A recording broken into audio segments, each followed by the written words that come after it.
సరిగ్గా 25 రోజుల్లో 'గుంటూరు కారం' బొమ్మని మనం థియేటర్‌లో అయితే చూడబోతున్నాం. సో, మనకి ఈ మూవీ సంక్రాంతికైతే జనవరి 12న థియేటర్స్‌లోకైతే రాబోతుంది. మనకి ప్రెజెంటు టాకీ పార్ట్ మొత్తం అయిపోయి సాంగ్స్ మట్టుకే బ్యాలెన్స్ ఉన్నాయి. సాంగ్స్ అన్నీ కూడా ట్యూన్ అయితే చేసేసారు. కాకపోతే 'ఓ మై బేబీ' సాంగ్‌కొచ్చిన రెస్పాన్స్ తోటి ఆ ట్యూన్‌లన్నీ మార్చి మళ్ళీ తమన్ గారి చేత కొట్టించడం వల్ల ఇంకొంచెం లేట్ అయితే అవుతున్నది. సో, అది ప్రెజెంట్ 'గుంటూరు కారం' స్టేటస్ అయితే.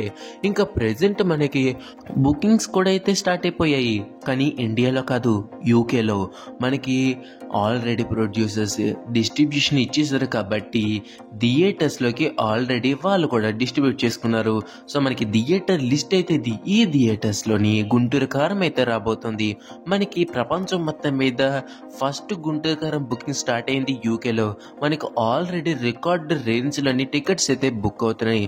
సో, ఎవరైనా యూకేలో మహేష్ బాబు గారి ఫ్యాన్స్ ఉంటే కన్ఫర్మ్‌గా టికెట్ బుక్ చేయడం మాత్రం మర్చిపోకండి. Thank you for watching. జై హింద్.